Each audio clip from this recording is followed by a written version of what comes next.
Grace and peace be with you. Hi, my name is Mark. I'm the pastor at Sycamore Creek in Potterville. I have a brief thought for you. It's from Psalm 51. David, the greatest king in the history of Israel, well, he was also a deeply flawed man who was caught in adultery and murder. Can you imagine with me if a leader had this happen today? If that were the case, it's crazy for me to even imagine. And this psalm, Psalm 51, is David's response to getting caught and revealed for what he has done by the prophet Nathan.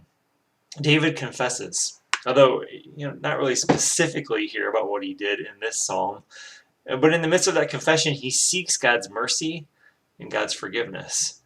Now, interestingly, David acknowledges his sin and how all sin is sin against God. That's in verse 4.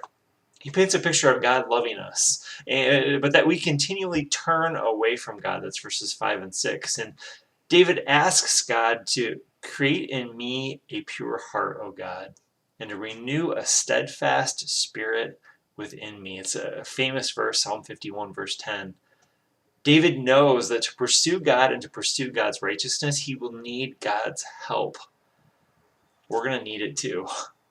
David praises God in the midst of his crying out and offers God his broken heart, his contrite heart.